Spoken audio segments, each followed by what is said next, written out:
way, because when like 2 days before his death, I came back from South Carolina with my toxic ass side of the family. This is when they were normal to an extent. But I remember they invited me to stay with them for like, I think like 5 days, just get away to like, instead of going to the hospital almost like every day, because I was 17, it was tiring, and I'm not trying to say, oh, well, I didn't want to see him. That wasn't it. It was just like, I was 17, it was just too much. And then seeing him hooked up on a ventilator was absolutely traumatizing because he was suffering, So when I came back from South Carolina, because I flew there, but my cousin was going to college. She was going in Michigan, Spring Arbor, Michigan. I think Spring Arbor, whatever it's called, it's college. He lived on campus. So he was on like almost like a summer break, and then he drove like back up, with me. I was in his car, and it was like really like a long ride. Like we did stay the night overnight with his, with my aunt and uncle, but like we still were on the road for like 8 hours the next day. So then when I got to the hospital, what happened was my mom met us up at like this like Red Robin like parking lot and said, we got to get to the hospital. Your dad is really not doing well. He's gray, he's going to die. So I didn't want to go because it was just like, I don't want him to die. But I said, why did he leave us?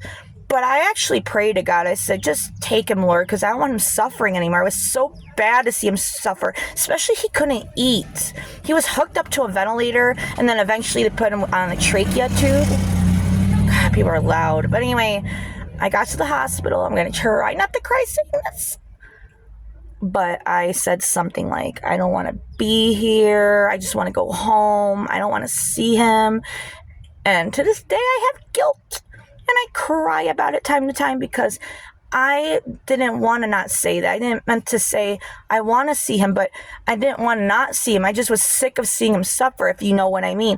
If you were 17, you saw how my dad suffered, you would have felt the same way, So I went home, but thankfully God gave me another day to come up there the next day. And I actually got to say like a kind of a goodbye. I remember I have PTSD from the ventilator noises and seeing how they suctioned him and he would cough so hard that his face would turn red, and it scared him. It's more traumatizing to him, but it scared me as a 17-year-old because I didn't want to see my dad suffer. So after they did that, he looked at me.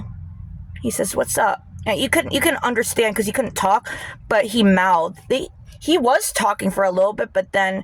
And he used to write, but then he just got to the point like, I can't, I can't do this anymore. So, sorry, I drool a lot.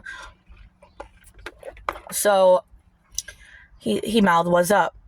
And I said, "No, how are you?" And he goes, like, so. I said, "You need to come home." And he says, "I'm trying." Don't cry.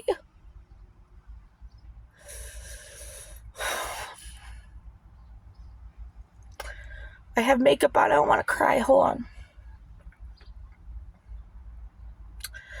Anyways, I said, I want you to come home so we can go to Michigan's Adventure. It's an amusement park in Michigan, located in Muskegon. It's like up north. And he says, "I don't know about that." And I said, "What do you mean?" He says, "I don't know if I'm going to come home." And I didn't want to accept that. Stop crying. That's all I do is cry. Oh, sorry guys, hold on. Okay. So I told him I'm sorry. He said, "For what?" Years ago I said to him, because I used to argue with my dad, and I knew that we had our ups and downs, but my dad loved me, I know that. And I said to him like years ago, this is way before he got diagnosed with cancer, and I told him I'm sorry for the past, especially telling him I hope he died, and I regret it to this day. And he told me to shut up. My dad never took anything serious. He told me to shut up, to stop feeling that way, he said he knew I was sorry.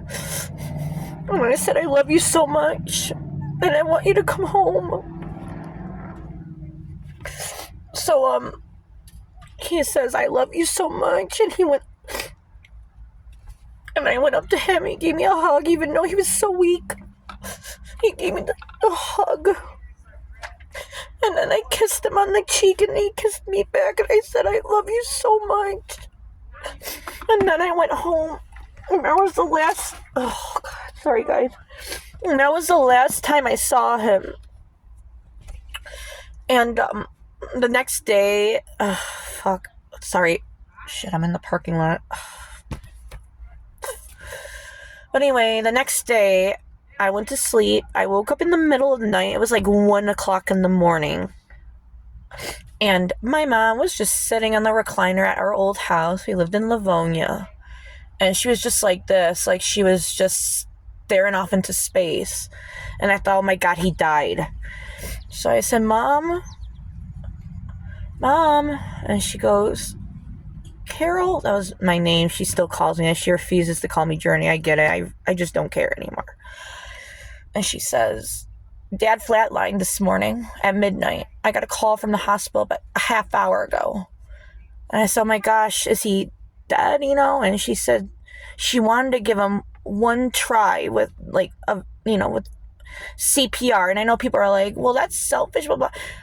My dad was my only friend growing up. I was 17. I would have done anything to try to save him just one time. But the doctor said, it might not work, but we'll... Oh, shit. What happened here? I'm not using Flash. Weird. I turned this off. Okay, here we go. Sorry. I had to put this down a little bit. My phone's being stupid. But anyways, they told her that we're going to give him a try and he might not make it. Anyways, so, to come down and give our final goodbyes. But the problem was me and my mom were so afraid to see him die in front of us. It's already bad enough. We saw him die a few times, from sepsis shock. He survived. And, God gave him many chances because he wanted us to spend every moment with him, which, I'm glad. But at the same time, I feel selfish for lingering and suffering because we wanted him to stay alive. But he stayed alive just for us, Frick. Sorry, I'm just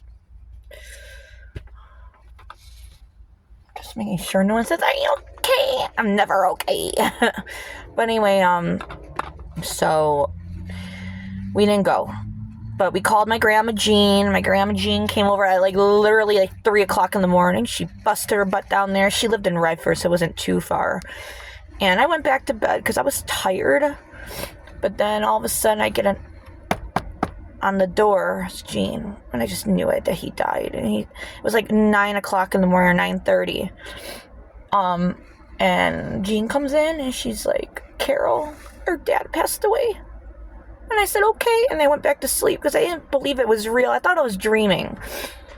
Then I woke up and then I started crying. Then I pulled out my phone because I used to update on my dad's page when he was going through cancer. Because my dad used to post status, but when he was on the ventilator, he couldn't do it anymore. So I would give updates. And the last update I gave, to this day, I can't watch the video. He was in the hospital. It was 2 weeks before he died. He was hooked up to a ventilator. He was so skinny. And, to this day, I can't watch it because of how he sounds. I should watch it. My mom's like, you don't delete that. I said, I can't watch it. He was so sick. I want to delete it, but what if she's right? What if she's right that, but I have other videos of him, but that's the last video I had of his voice, because I forgot what he sounds like. But I have some old videos where he wasn't sick, thank God, but I barely had any pictures with him when I was a teenager, because around when I was 16, or between 14 and 16, we didn't get along. But then when I got into high school, he made the iconic TikTok with, Kesha. This is before TikTok existed. I'm talking about the older generation TikTok. But anyway, she came, like I said, she came over and I went, so I pulled out my phone, or it wasn't even my phone at the time. I didn't have a smartphone at the time because it was 2011 and I was poor. So I pulled out my laptop and I said, this is Carol. And this is when my hair was like really short. I was pulling so much because I was so stressed because of him being sick. And I remembered before he died, I shaved my hair because I was struggling so bad that I ripped all of this half off and I had to shave it, lost my brows, lost my lashes. So I look like a cancer patient. No offense. I'm just saying that's how sick I looked. And I remember my dad was like, Carol, this is when he was talking. Why? I said, I'm stressed. I want you to come home. And then he's like, come here. And he rubbed my head. Like I said, my dad couldn't take anything seriously. But anyway, yeah, I was so stressed. So I pulled out my, laptop and I said, this is Carol. My dad died, and I was so out of it. I don't even know why I made the video. But I'm glad I did, only because if I could go back to my 17-year-old self, I would have told her that we survived. I mean, it hurts. It's always going to hurt. You're never going to get over it. But I had a suicide attempt in 2013, so I couldn't accept it because my stupid ass side of the family. Hold on for a minute, I gotta find a tissue. I'm just using something over here. I'm too lazy to get tissue. But anyway, my stupid side of the family was telling me, you need to get over it. It was like on the day of his passing. Like, it's wild to even say. That's crazy that you're gonna think. And then my stupid ass Uncle Bob, who is another uncle, I have twin uncles, believe it or not, Uncle Rob and Bob. Honestly, stupid idea to do that, but they're identical. So how you could tell who's different is, I don't care if they see this video, I really don't care. I cut them out anyway. So Uncle Rob had no mustache and Uncle Bob did. Uncle Rob and Aunt Karen lived in South Carolina. Uncle Bob and Aunt Linda lived in North Carolina. So it's easy to tell them out, But anyway, they were telling him, you gotta get over it. And then my Uncle Bob made this stupid ass video of him playing the accordion, which to this day, when I watch it, I literally want to go up to him and literally beat his ass. This is on the date of his burial.